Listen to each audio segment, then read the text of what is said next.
Palavra da Verdade, com Hernandes Dias Lopes. Eu quero convidar a todos para lermos em Apocalipse, capítulo 1, versos 9 a 13. Apocalipse, capítulo 1, versos 9 a 13.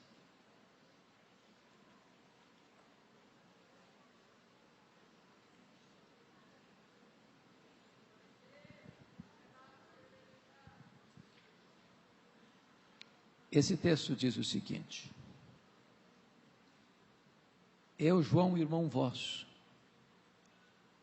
e companheiro na tribulação, no reino e na perseverança, em Jesus achei-me na ilha chamada Patmos, por causa da palavra de Deus e do testemunho de Jesus.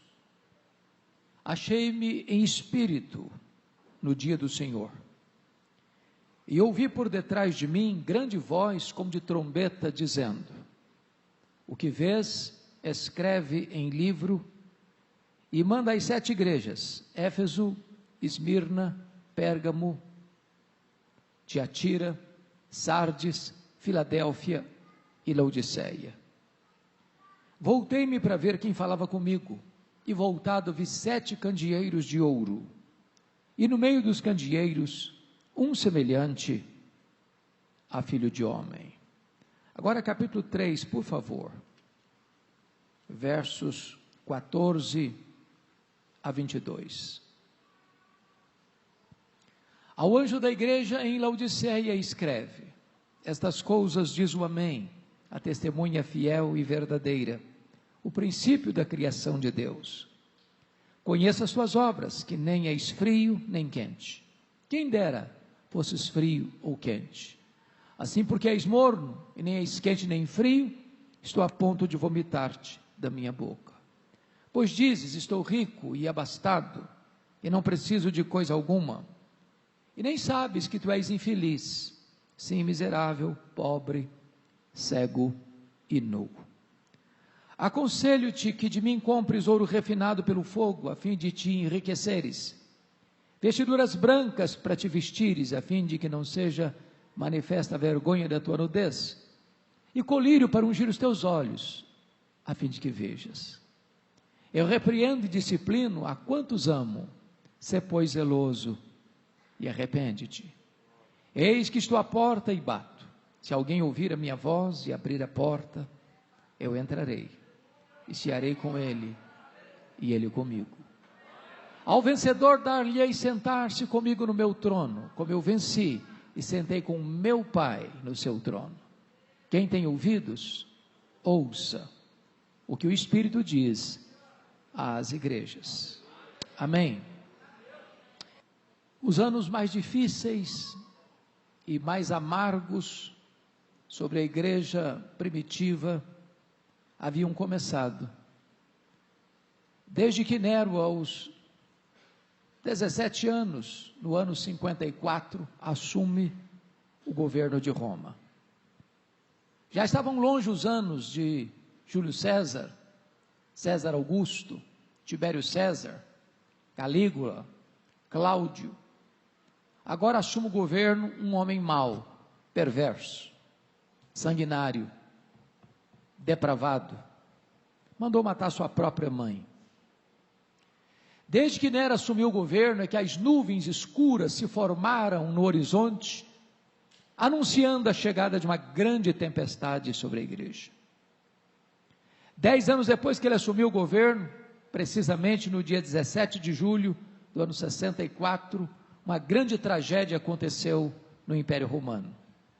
A mais populosa, a mais rica, a mais poderosa cidade do mundo, conhecida como a cidade eterna, a capital do império, a cidade de Roma, com mais de 1 milhão de habitantes, foi incendiada. Não um incêndio casual, um incêndio que durou 7 noites e 6 dias, de 17 de julho a 24 de julho. A cidade foi devastada, 70% da cidade praticamente destruída. Curiosamente, os 4 bairros não atingidos dos 14, densamente povoados por judeus e cristãos, dão a Nero um álibi para botar a culpa do incêndio de Roma nos crentes. começa um verdadeiro massacre sobre a igreja. Faltou madeira para fazer cruz, tamanha quantidade de crentes crucificados em Roma. Quando não tinha mais madeira para fazer cruz, os crentes eram amarrados nos postes, cobertos de piche e queimados vivos, para iluminar as noites de Roma. Um verdadeiro massacre. 2 anos depois, ano 66, explode a guerra judaica. Vocês sabem que os zelotes nunca foram favoráveis ao governo de Roma em Israel. E uma sinagoga judaica fora profanada em Cesareia Marítima. Isso foi o estupim, a gota d'água, para começar uma rebelião, uma guerra chamada de Guerra Judaica. Obviamente, uma guerra desproporcional. Jamais Israel, tão pequeno, sem recursos, poderia resistir ao poderio militar de Roma. Pois bem, Roma manda para lá o general Tito para tentar contornar aquele motim. 2 anos depois, ano 68, Nero é deposto pelo Senado romano e comete suicídio. 2 anos depois, ano 70, a rebelião em Israel está incontrolável e o general Tito cercou a cidade de Jerusalém. Quando não tinha qualquer chance de resistência, ele invadiu Jerusalém, destruiu Jerusalém, arrasou o templo de Jerusalém, cumprindo a promessa de Jesus que não ficaria pedra sobre pedra, e promove aquilo que nós chamamos de a maior diáspora, da maior dispersão dos judeus de todos os tempos, desde o ano 70 a 14 de maio de 1948, quando Israel retorna para o seu território.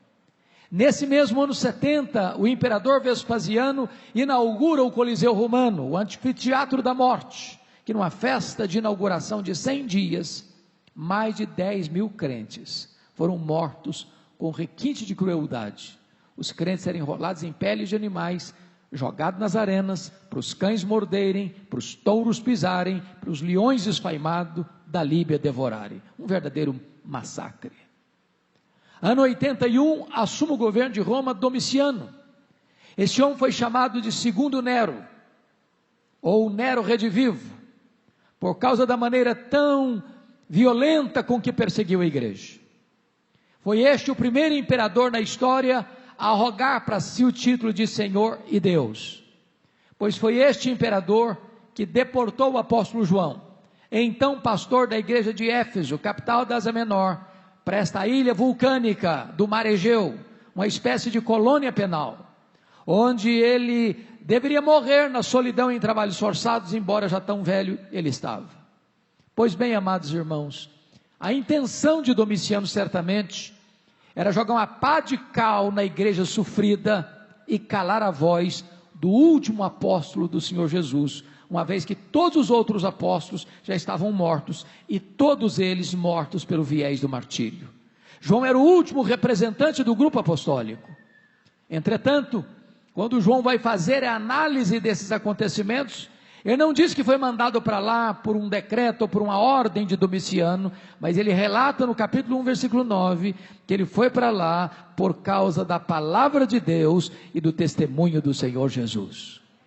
Os homens maus, com poder nas mãos, podem pensar que eles controlam a história, que eles têm as rédeas da história em suas mãos, mas quem dirige a história é o nosso Deus. Ele dirige o nosso destino. É curioso que quando todas as portas foram fechadas para João na terra, Deus abriu-lhe uma porta no céu e disse para João: sobe para cá, e eu te mostrarei as coisas que não talvez aconteçam, não as coisas que podem acontecer, eu te mostrarei as coisas que devem acontecer. Em tempos de crise, irmãos, em tempos de guerra, como estamos vivendo hoje, talvez a situação mais constrangedora depois da Segunda Guerra Mundial, nós não sabemos exatamente onde isso vai parar, mas Deus continua no trono. Deus não perdeu as rédeas da história. A nossa vida não está nas mãos dos homens, a nossa vida está nas mãos de Deus. Era um dia de domingo, era o dia do Senhor. quando João escuta atrás dele uma voz como de trombeta dizendo: o que vês, escreve em livro e manda às 7 igrejas: Éfeso, Esmirna, Pérgamo, Tiatira, Sardes, Filadélfia e Laodiceia. Quando ele se volta para ver quem falava com ele, ele não vê quem falava com ele. Ele vê 7 candeeiros de ouro. Ele vê as 7 igrejas. E no meio das igrejas, um semelhante a filho de homem. O mundo só pode ver Jesus na igreja e através da igreja. Mas o Cristo que João vê não é mais aquele Cristo suando, chorando, sangrando do Getsemane. O Cristo que João vê não é mais o Cristo cuspido e esbordoado do Sinédrio judaico. O Cristo que João vê não é mais o Cristo vilipendiado e surrado do pretório romano. O Cristo que João vê não é aquele que caminha exangue pelas ruas apinhadas de Jerusalém, sob os apupos e vaias de uma multidão ensandecida. O Cristo que João vê não é mais aquele Cristo pregado no leio maldito, suspenso da terra e rejeitado pelo céu. O Cristo que João vê é o Cristo da glória, é o Cristo vencedor.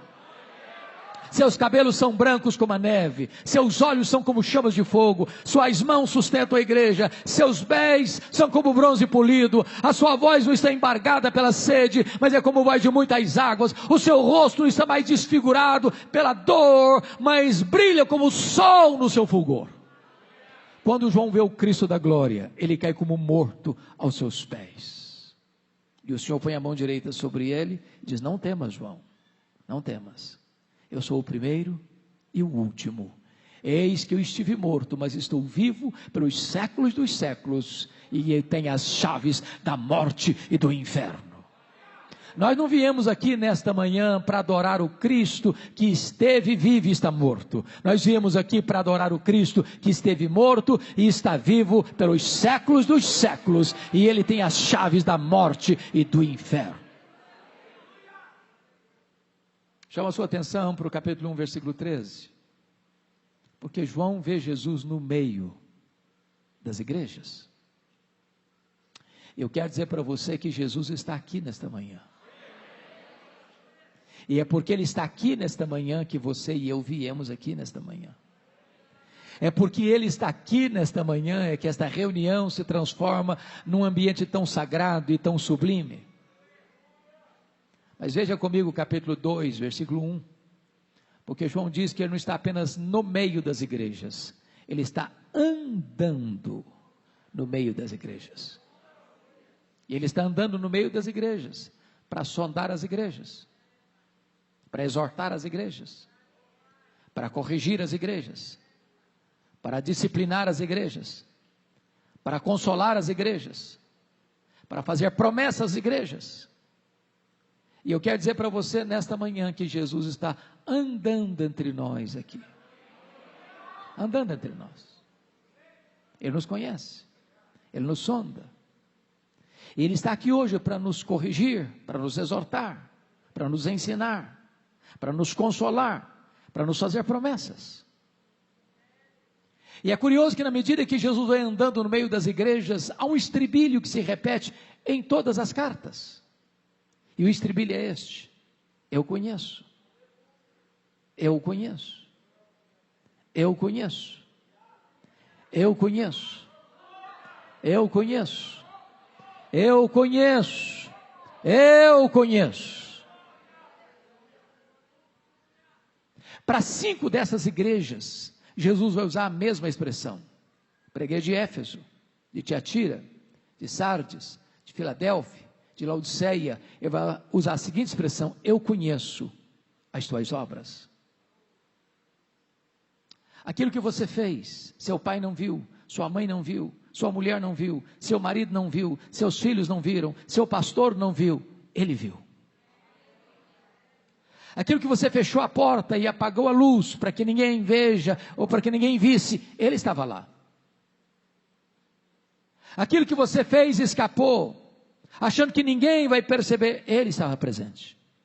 Ninguém pode esconder nada daquele cujos olhos são como chamas de fogo. Mas para a igreja de Esmirna, a mais pobre igreja da Ásia, ele fez uma outra declaração. Ele diz assim: eu conheço a tua tribulação e a tua pobreza, mas tu és rico.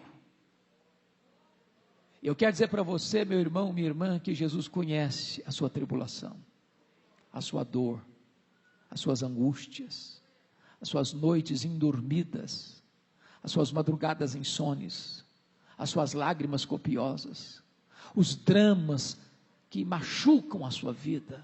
Ele sabe o que você está passando, Ele sabe quem é você, Ele conhece o seu passado, Ele conhece o seu presente, Ele conhece o seu futuro, Ele conhece a realidade que você vive. E Jesus me choca com o seu diagnóstico, porque diz assim: eu conheço a tua pobreza, mas tu és rico. Pastor Vitor Hugo, todos nós aqui temos uma noção do que significa uma igreja rica. O que é uma igreja rica no nosso conceito humano? É uma igreja que tem muitos membros, é uma igreja que tem um templo suntuoso, é uma igreja que tem um orçamento financeiro robusto, é uma igreja que tem muita gente influente na sociedade. Esse é o nosso conceito de uma igreja rica. Mas Jesus nos choca, porque se dirige à igreja de Esmirna, que era pobre, e diz: eu conheço a tua pobreza, mas tu és rico, pobre na terra, rica no céu, pobre de coisas financeiras, recursos financeiros, mas rica dos valores espirituais, pobre aos olhos dos homens, rica aos olhos de Deus. Curiosamente, para a igreja mais rica da Ásia, a igreja de Laodiceia, que dizia para si mesmo: estou rica, sou abastada, eu não preciso de nada. Jesus olha para essa mesma igreja e faz um outro diagnóstico, diz: não, tu és pobre, miserável, cega, nua.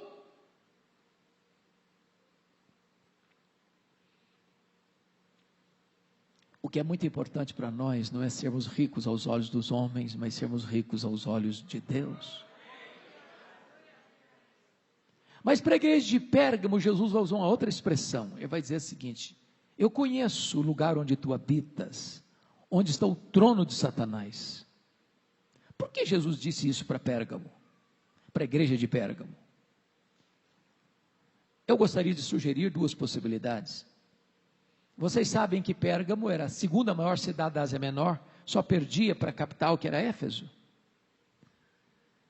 Eu creio que essa declaração de Jesus tem a ver com dois aspectos. Primeiro, quando se fez uma eleição para escolher qual cidade da Ásia construiria o primeiro templo de adoração ao imperador romano como uma divindade, Pérgamo ganhou a concorrência de Éfeso. Ali se constrói o primeiro templo de adoração ao imperador romano como uma divindade na Ásia Menor. E penso que Jesus está dizendo o seguinte: qualquer lugar onde um homem é venerado, aí está o trono de Satanás. Porque o humanismo idolátrico é satânico. Deus não divide a sua glória com ninguém. Segundo lugar, Pérgamo hospedava o templo de Esculápio. Esculápio era conhecido como Deus da cura. Esculápio era representado por uma serpente. Pessoas do mundo inteiro iam a Pérgamo para serem curadas. É por isso que você vai ao seu médico até hoje, você vai ver bordado no jaleco branco do seu médico uma serpente. Isso vem de Pérgamo, isso vem de Esculápio, isso vem do Deus da cura. Talvez o que Jesus esteja dizendo para nós é o seguinte: qualquer lugar onde o homem fabrica uma imagem, fabrica um ídolo, fabrica um Deus, e se prostra diante dele, aí está o trono de Satanás. Porque o ídolo é nada, ele é pau, ele é pedra, ele é gesso, ele é mármore, ele é metal, ele tem boca e não fala, mãos e não apalpa, pés e não anda, ele tem boca mas não sai som nenhum. Mas o que está por trás do ídolo, diz Paulo, são os demônios. Porém, o que me impressiona é que na mesma cidade onde está o trono de Satanás, o Senhor Jesus planta uma igreja para adorar o Rei dos Reis e o Senhor dos Senhores.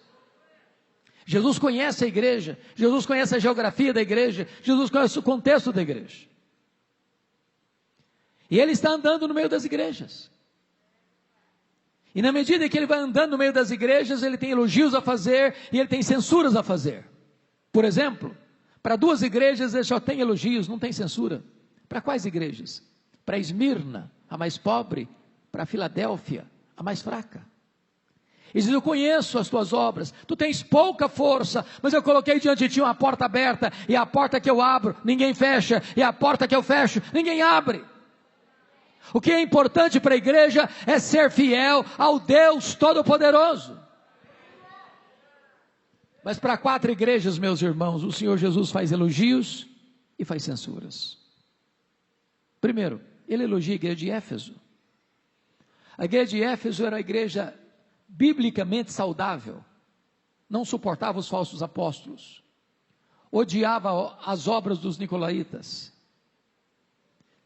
Teologicamente era uma igreja que diríamos nós hoje, ortodoxa, não suportava as falsas doutrinas, não embarcava nas novidades do mercado da fé.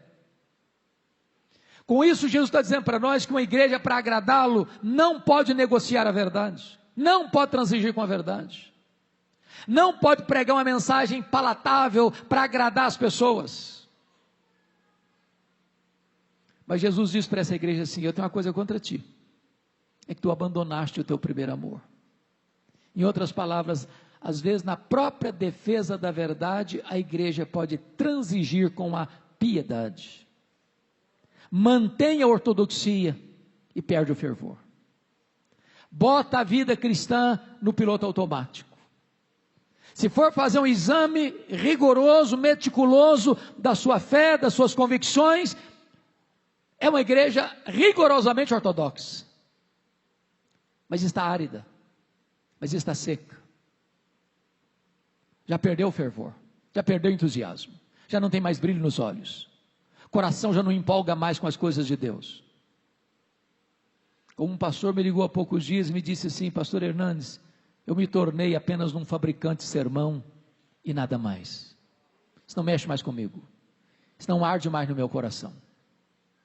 Há um grande risco, irmãos, de termos apenas luz na cabeça e não termos fogo no coração. Mas Jesus agora elogia a igreja de Tiatira, porque agora esta igreja tem mais fé, mais obras e mais amor do que tinha lá no começo. Mas Jesus diz: eu tenho uma coisa contra ti, é que tu toleras essa falsa profetisa Jezabel. Então vamos entender uma coisa: Tiatira era o oposto de Éfeso. Éfeso tinha doutrina, mas não tinha amor. Tiatira tinha amor, mas não tinha doutrina. Em outras palavras, nós poderíamos ser a igreja mais amável, mais acolhedora, mais simpática da cidade. Se nos faltar sã doutrina, essa igreja não agrada a Jesus. Nós não podemos separar o que Deus uniu: teologia e ética, doutrina e vida, credo e conduta. As coisas caminham juntas. Você precisa ter luz na mente e fogo no coração. Você precisa crer na verdade, mas essa verdade precisa descer ao seu coração e levar você a uma vida piedosa. A ortodoxia é boa, ela é insubstituível, mas a ortodoxia morta mata.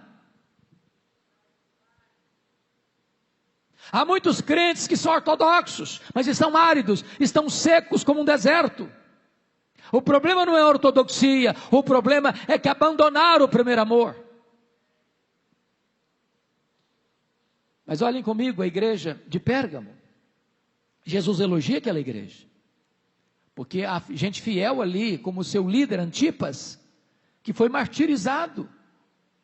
O texto bíblico não diz como ele foi martirizado, mas a história diz que ele foi martirizado dentro de um boi de bronze incandescido. Mas nessa mesma igreja, onde o seu líder, o seu pastor, está pronto a morrer por Jesus e dar a sua vida pela sua fé, tem gente flertando com as doutrinas de Balaão e vivendo uma vida mundana. Pelas minhas andanças pelo Brasil, Deus tem me dado a bênção de já pregar em mais de 1.500 igrejas, das mais diferentes denominações. Me perguntam assim às vezes: ô pastor, qual a avaliação que o senhor faz da igreja evangélica brasileira? Às vezes, sabendo que eu sou um pastor presbiteriano, pergunto assim, e a sua denominação, como é que anda? Como é que está? Às vezes a pergunta é mais específica ainda, como é que está a igreja que o senhor é pastor? E a minha resposta é sempre a mesma, viu? Eu respondo assim, gente, vai muito bem. Eu respondo assim, gente, vai mais ou menos. Eu respondo assim, gente, ó, vai muito mal. Sabe por que eu respondo assim? Porque numa mesma igreja, que escuta o mesmo pastor, que se assenta ao redor da mesma mesa do Senhor, que às vezes canta no mesmo conjunto, que frequenta a mesma sala de escola bíblica dominical, tem gente cheia do Espírito Santo, tem gente capengando na fé, e tem gente vivendo em pecado, numa mesma igreja. E Jesus diz, eu conheço.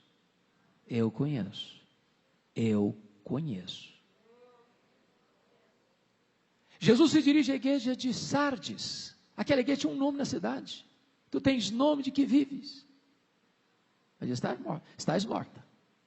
Eu acho que se fosse hoje, nós íamos mudar o título de nome que vive para uma igreja avivada, né? Quem passasse na rua lá, ficava impressionado com o fervor, com o entusiasmo. Mas é curioso, irmãos, que Jesus, ele não se deixa impressionar pelo nosso verniz religioso, pelos nossos cacuetes. Vitor Hugo, eu tenho pregado em algumas igrejas, que eu chamaria de ultraconservadores. Sabe o que é uma igreja ultraconservadora? Se uma mosca voar na hora do culto, você consegue escutar. É um silêncio sepulcral. Você olha, você não sabe se a pessoa está gostando ou não está gostando. Ela não tem reação nenhuma. Dá quase um desespero. Mas eu tenho pregado também igrejas chamadas ultrapentecostais, onde o barulho é tão grande, você diz, calma, gente, calma, menos. Vocês não estão me ouvindo. Você fala assim, o pecador tem para o inferno, aleluia. Não é aleluia, não cabe aleluia aqui. Não cabe.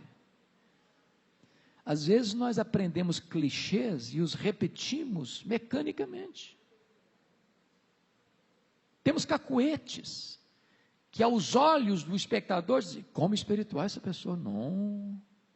E Jesus olha e diz, só tem rótulo, só propaganda, só verniz.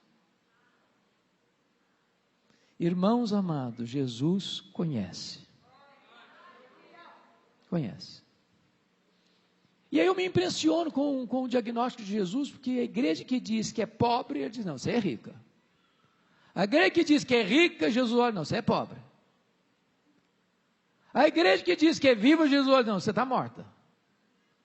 A igreja que diz que é fraca, Jesus, não, mas eu coloquei diante de você uma porta aberta. Aí eu aprendo duas coisas. O que é importante não é o que eu penso a meu respeito. O que é importante não é o que as pessoas dizem a meu respeito. O que é importante é o que Jesus diz a meu respeito. Só Ele conhece os que lhe pertencem.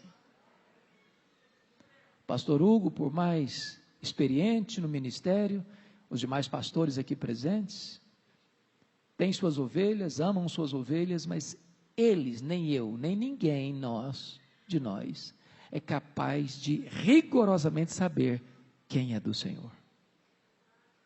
Mas lá escrito está, 2 Timóteo 2,19, o Senhor conhece os que lhe pertencem. Eu conheço.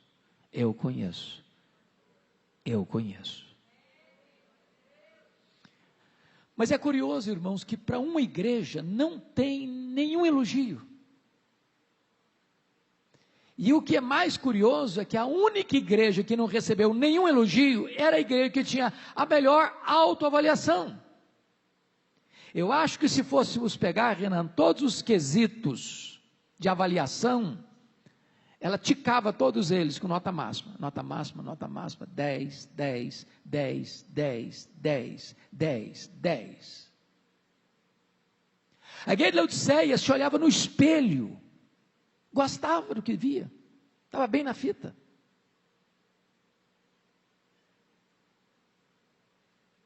Ela não tinha nenhuma crítica a fazer a ela mesma. Só avaliação positiva. Estou rica, estou abastada, não preciso de nada. De fato, era a igreja mais rica da Ásia. E aqui, queridos, eu gostaria então de parar um pouquinho para a gente examinar, não a igreja de Laodiceia, não, estou pedindo para examinar meu coração. Estou pregando para vocês só não, estou pregando principalmente para mim. Para mim. Esse texto pode ser examinado em 3 perspectivas. Primeiro, versos 15 a 17, é um diagnóstico de Jesus. Versos 18 a 20, é um apelo de Jesus. Versos 21 e 22, com base no verso 14, é uma promessa de Jesus. Eu não sei se você já parou para perguntar por que Jesus usou as figuras que usou para a igreja de Laodiceia. Por exemplo, quente, morno, frio, vestes brancas, ouro puro, colírio. Foi por acaso? E a resposta é claro que não. É que Jesus conhece o texto e o contexto. Ele conhece a igreja e a cidade. Ele conhece a geografia e a história. Ele conhece o comércio e a indústria. E ele usa todos esses elementos para aplicar verdades espirituais à igreja. Quando Jesus usa a figura, por exemplo, eu conheço as tuas obras, que nem és frio nem quente. Quem dera fosse frio ou quente, mas porque és morno, nem és quente nem frio, estou a ponto de vomitar da minha boca. Por que eu estou usando essa expressão, frio, quente, morno? Todos vocês sabem que Laodiceia ficava no vale do rio Lico, era a região mais fértil da Ásia Menor. Havia ali uma região, pegando carona no Vitor Hugo, a região metropolitana, é onde Anápolis é o centro do universo, aliás, eu concordo, viu? Isso aqui é a terra que tem a melhor pamonha do universo, pode ter certeza disso. E eu preciso comer uma pamonha hoje, tá bom, queridão? Então o que acontece? Ali ficavam 3 cidades, 9 quilômetros uma da outra. A cidade de Laodiceia, a cidade de Hierápolis e a cidade de Colossos. Era tão perto que quando ele manda a carta aos Colossenses, ele manda que ela fosse lida também na outra cidade. Era uma região metropolitana.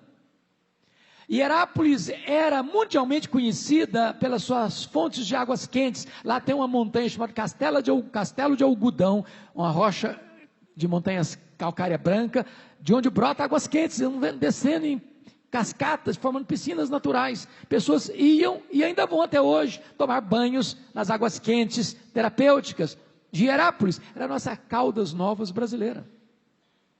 Do outro lado do rio Lico ficava Colossos. Curiosamente, tinha fontes de águas geladas, frias, também terapêuticas. Mas Laodiceia não tinha fontes nem de águas quentes, nem de águas frias. As águas que chegavam na cidade vinham das montanhas por meio de aquedutos e chegavam mornas, tépidas, impróprias para uso terapêutico, ou até mesmo para beber.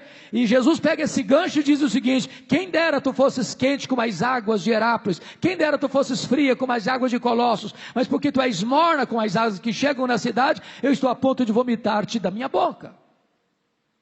Por que ele usa a figura, por exemplo, do ouro puro? Porque Laodiceia era a cidade dos banqueiros, dos endinheirados, dos ricaços da época. Para vocês terem uma ideia, no ano 46 depois de Cristo, aconteceu um terremoto nessa região e devastou as 3 cidades. Colossos e Hierápolis nunca se reconstruíram, ou nunca foram reconstruídas, mas Laodiceia não precisou de dinheiro do Estado para se reconstruir. A cidade reconstruiu a si mesma, seus homens ricos reconstruíram a cidade.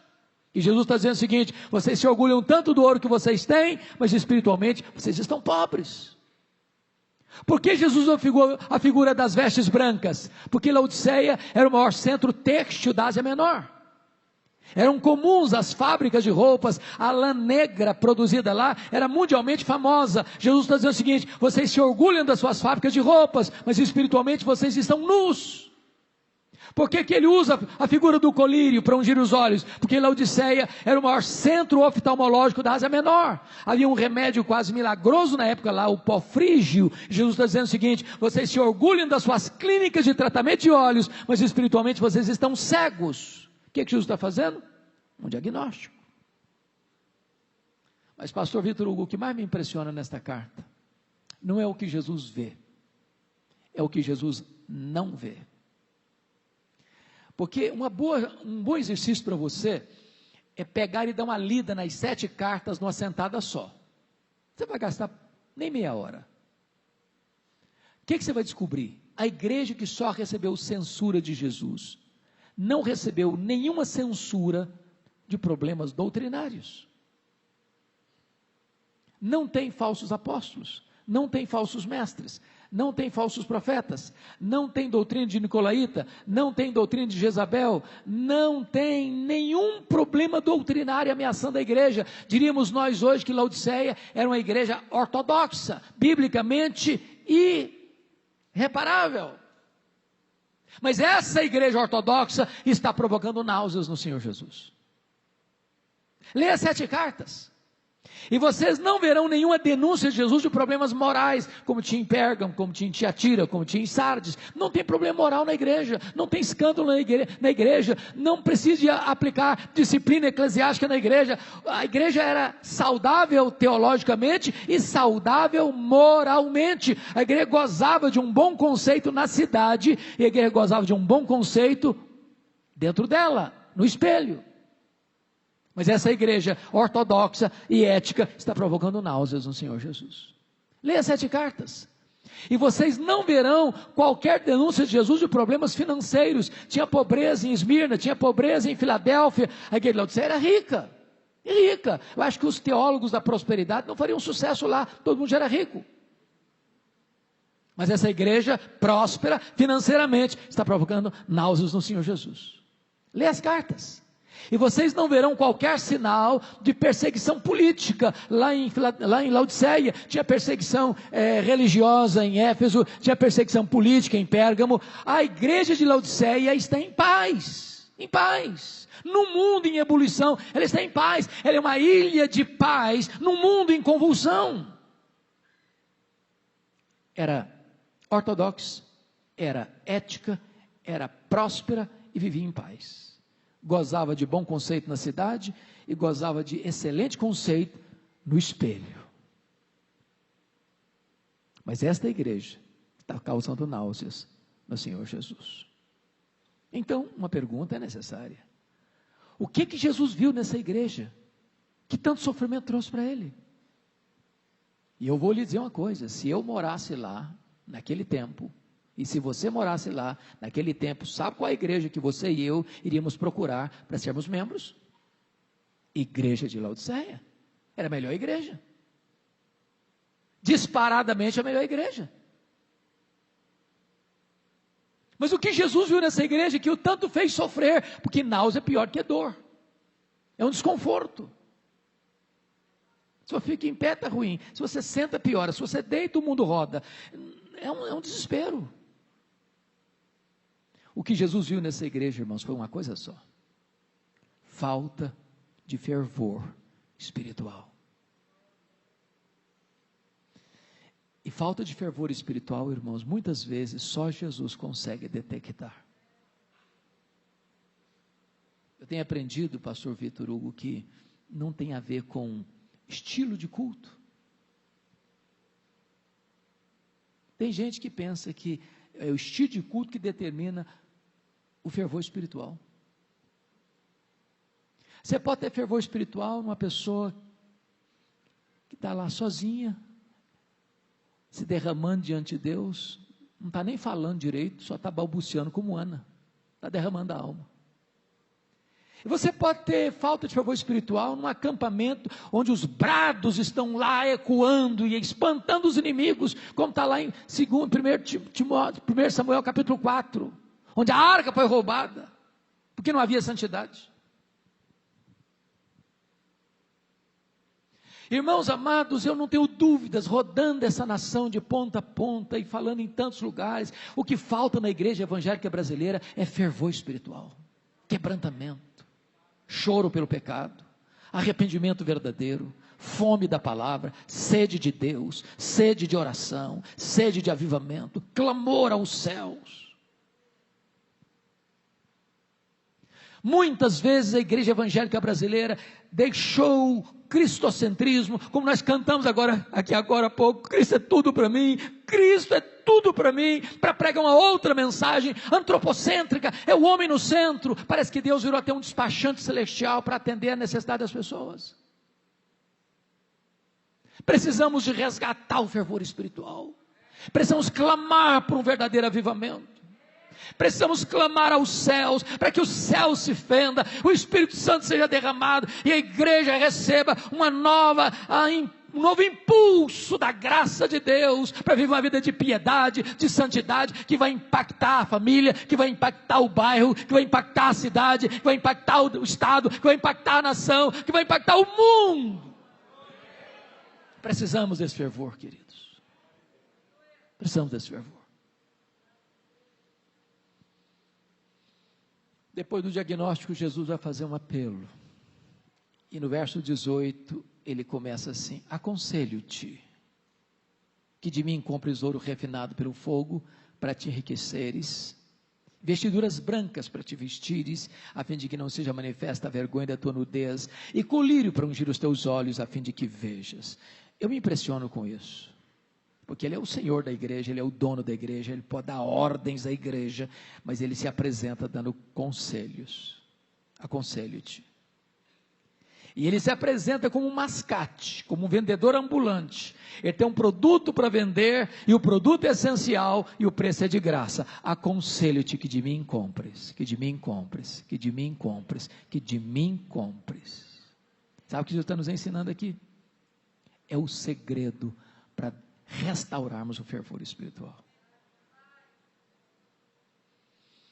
Eu não sei se vocês, o Renan está muito jovem ainda, eu acho que na década de 90, você devia ser o quê?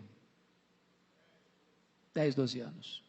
Mas o Vitor Hugo se lembra disso, na década de 90, a onda de busca de avivamento no Brasil. De norte a sul, de leste a oeste da nação, as igrejas orando por avivamento. Eu estou tão feliz, porque está voltando essa busca de avivamento. Tão feliz, tão feliz.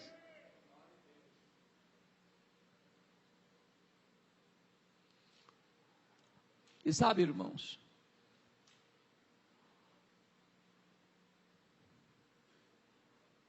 muitas igrejas, na busca do avivamento, acabaram se perdendo, que foram buscar fervor noutras fontes. Algumas caíram no sincretismo, outras caíram no misticismo, outras se perderam. E Jesus está dando segredo para nós aqui. Você quer buscar fervor? Aconselho-te que tu compres de mim, que tu compres de mim, que tu compres de mim. Em outras palavras, só Jesus tem o poder de restaurar a sua igreja, só Jesus pode derramar o seu Espírito sobre a igreja, só Jesus pode aquecer o coração da igreja, como aconteceu com aqueles 2 caminhantes de Emaús. Quando os olhos se abrem para reconhecer Jesus, o coração aquece, e quando os olhos se abrem, o coração aquece, os pés se apressam, e quando os olhos se abrem, o coração aquece, os pés se apressam, você abre a boca para dizer: Ele está vivo, Ele é tudo para mim. Oh, amados irmãos, nós precisamos voltar para Jesus. É Jesus, é Jesus, é Jesus. Ele é que tem o remédio, Ele é o remédio, Ele é a solução, Ele é o caminho, Ele é a verdade, Ele é a vida, Ele é o pão, Ele é a luz, Ele é a porta, Ele é o pastor, Ele é a ressurreição e a vida, Ele é a videira verdadeira, é dele que nós precisamos, se queremos ter fervor no nosso coração. Quando chega no verso 19, ele tem uma afirmação a fazer e uma promessa a dar. E a declaração é esta: eu repreendo e disciplino A quantos amo? Eu confesso a vocês que toda vez, pastor Vitor Hugo, que eu leio esse texto, ou quando prego nesse texto, eu me sinto constrangido. Não é palatável, não é gostoso de ouvir. Jesus usa uma linguagem até repulsiva. Falar em vômito é uma linguagem que deveria ser talvez arriscada do nosso vocabulário, não? E está pegando pesado. Mas sabe por que Jesus está pegando pesado comigo e com você nesta manhã? Ele está dizendo, eu repreendo e disciplino a quantos amo. Ele está dizendo, não desisto de você. Eu não abro mão de você. Eu não fui à cruz, morri, verti meu sangue, ressuscitei para produzir um crente apático, um crente morno, sem vigor, sem entusiasmo. Eu não abro mão de você ser cheio do Espírito Santo. Eu não abro mão de você ser um crente cheio da graça, cheio do poder.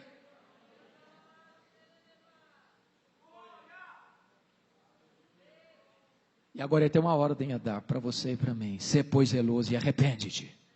Muda a tua vida, muda a tua conduta. Não se conforme com o verniz, não se conforme com a aparência, não se conforme apenas com a casca. Quando chega no verso 20, de modo tão doce ele se apresenta e diz, eis que eu estou à porta e bato. Se alguém ouvir a minha voz e abrir a porta, eu entrarei, cearei com ele, e ele comigo.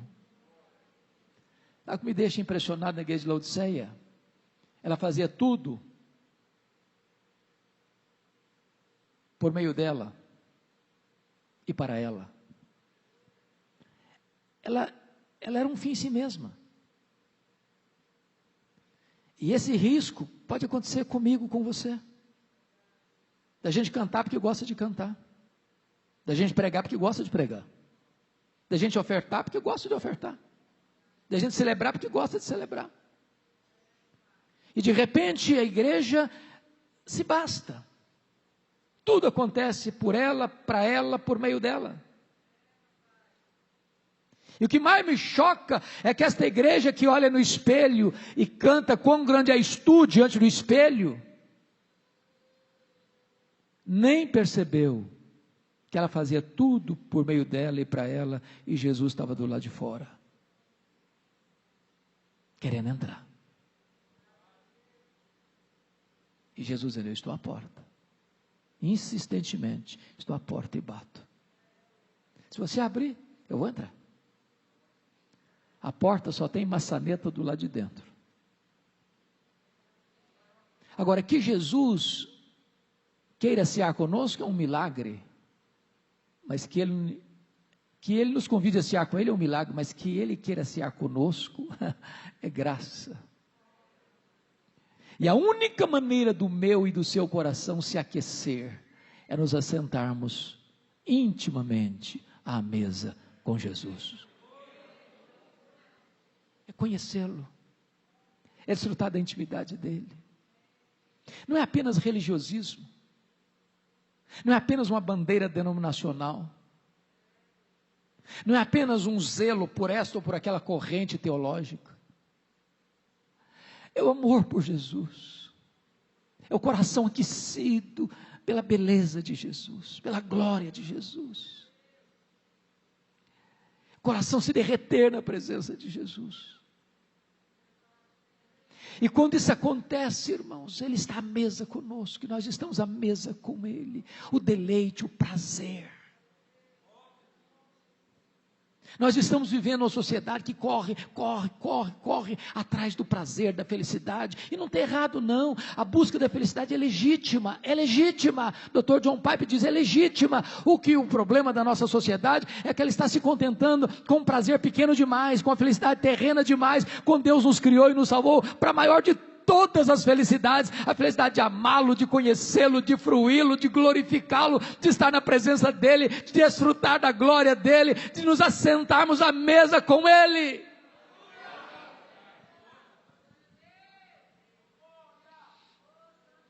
Depois deste apelo, Jesus vai fazer a promessa. E no verso 14 ele diz por que ele tem competência para fazer a promessa. Estas coisas diz o amém. Em outras palavras, ele é a última palavra de Deus para nós. Está escrito em Hebreus. Tendo Deus outrora falado muitas vezes, de muitas maneiras, aos pais, pelos profetas, nesses últimos dias, nos fala pelo Filho. A revelação foi progressiva até Jesus, mas não a partir de Jesus. Se não escutarmos Jesus, não tem mais novidade para nós. Só nos restaria uma expectativa horrível de juízo. Escute Jesus. Ele é o amém de Deus para você. Essas coisas diz o amém.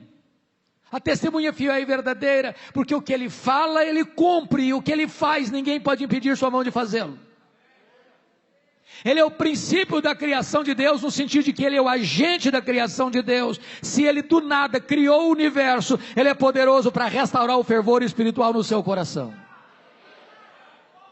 E a promessa está no verso 21. Ao vencedor, dar-lhe-ei sentar-se comigo no meu trono, como eu venci e sentei com meu Pai no seu trono. Para uma igreja que gostava de dinheiro, Jesus está dizendo, eu tenho coisa melhor que dinheiro para você, eu tenho o trono. Mas quem se assentará publicamente com Jesus no trono? Quem assentou-se intimamente com ele à mesa.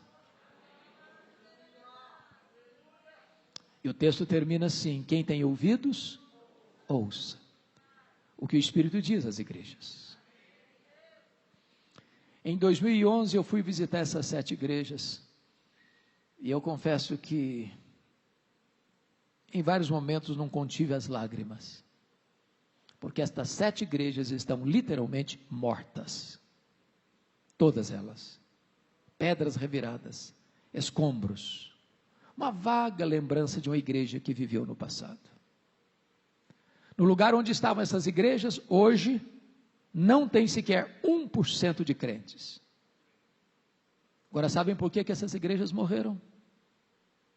Porque elas não ouviram o que o Espírito Santo disse a elas. Este ano nós vamos comemorar 505 anos de reforma protestante. A Europa não tem o que comemorar. As igrejas na Europa estão morrendo. A Europa hoje, o berço do protestantismo, é um continente pós-cristão.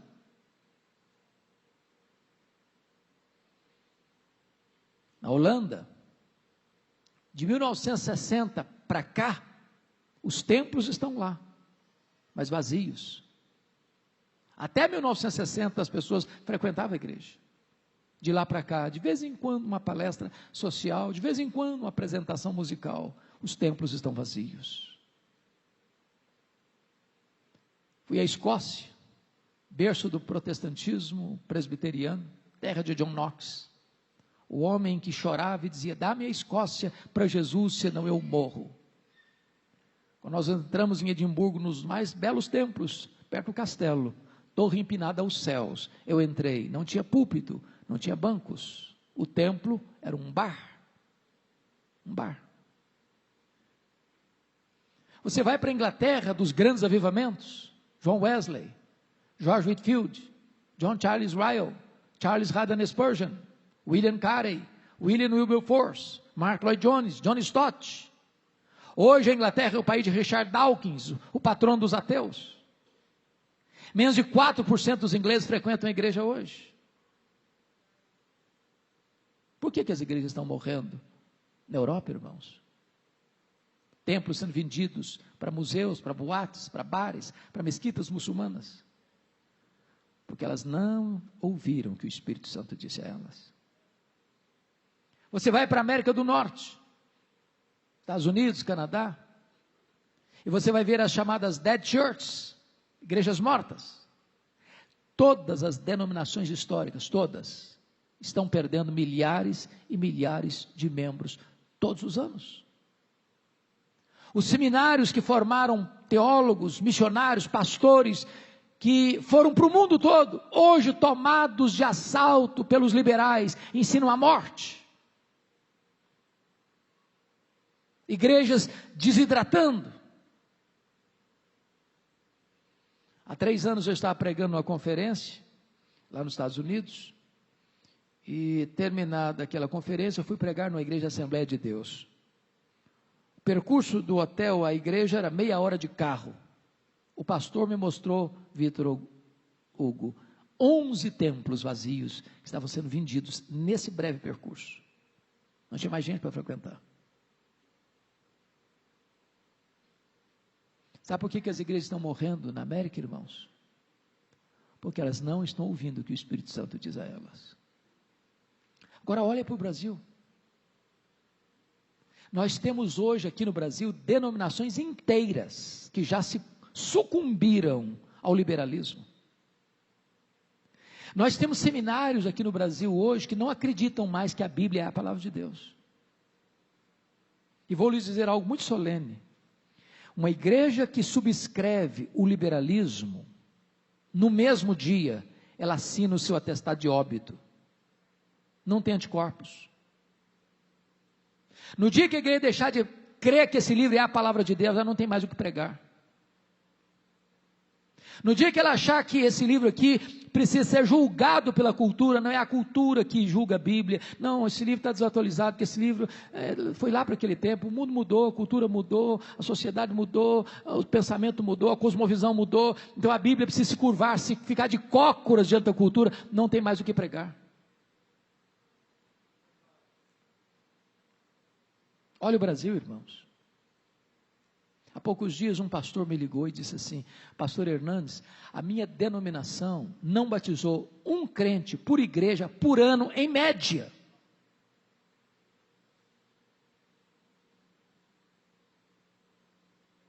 Eu nunca vi uma igreja liberal se arrependendo do liberalismo e voltando para a Bíblia. Eu nunca vi. Parece que não tem exemplo na história. Eu nunca vi uma igreja liberal batizando crentes, recebendo gente por conversão, nunca vi uma igreja liberal sendo usada por Deus para um grande avivamento, eu nunca vi, e nós não veremos mesmo. Olha para o Brasil, irmãos, e vocês verão mega igrejas, mega templos, lotados, mas não tem evangelho. Mas não se prega sobre Cristo, não se prega sobre a cruz, não se prega sobre a justificação pela fé, não se prega sobre arrependimento, não se prega sobre santificação, não se prega sobre vida eterna, não se prega sobre o céu, não se alerta as pessoas sobre a ira vindoura. E onde não tem palavra de Deus, não tem o Deus da palavra.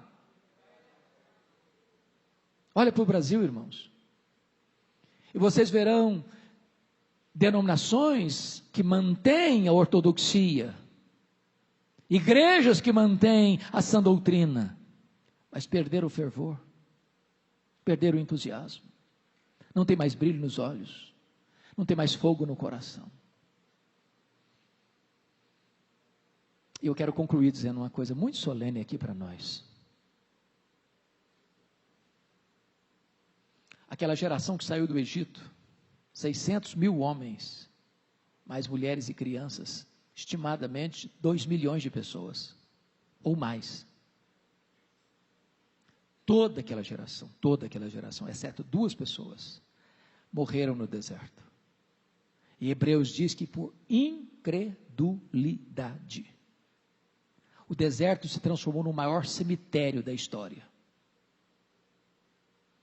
Todos os que entraram, exceto Josué e Caleb, tinham menos de 40 anos.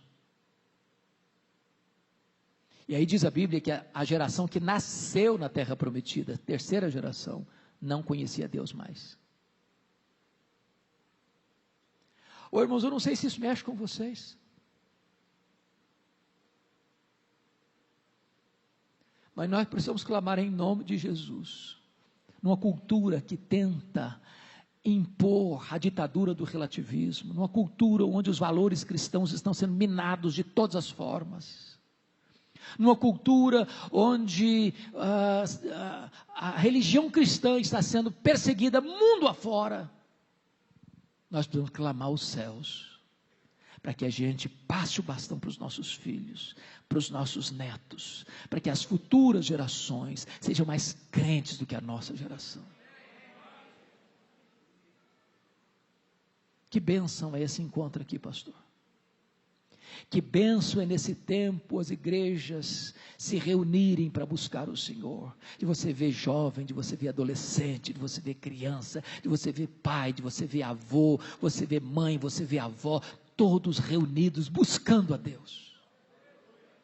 Que nunca falte o óleo sobre a nossa cabeça. Que nunca falte as vestes alvas. Que nós busquemos esse fervor. Que a igreja seja viva, vigorosa, santa, cheia do Espírito Santo. Que os nossos filhos recebam uma igreja mais viva, mais forte, mais cheia do Espírito Santo. Eu quero orar com você.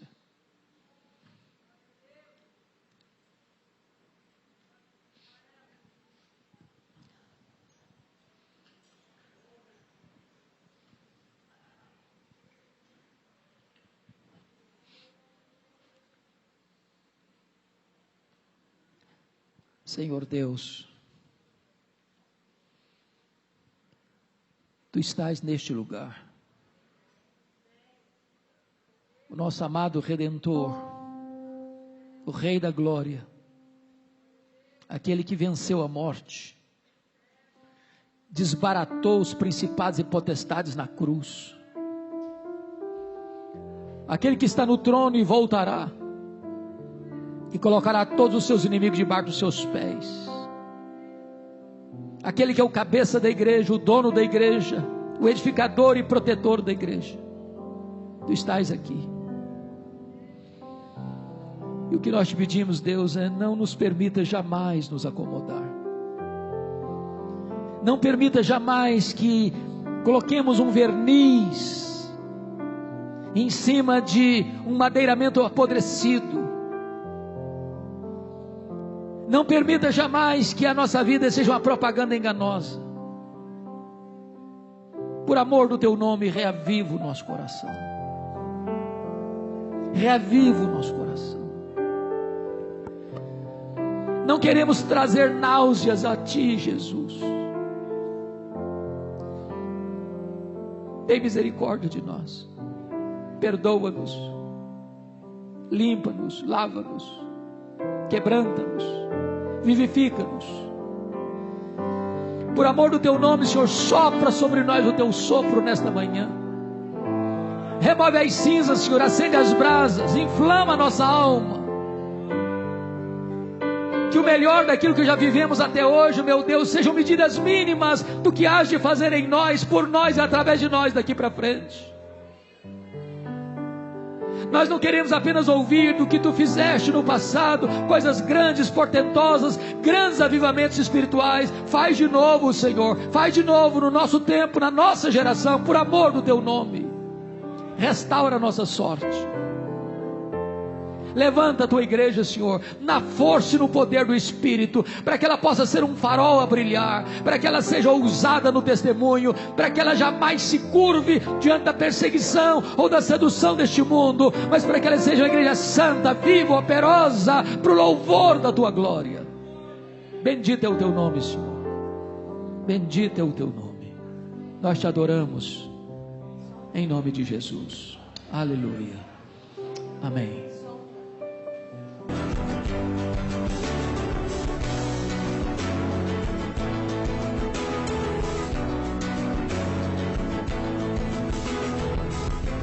Palavra da Verdade, com Hernandes Dias Lopes.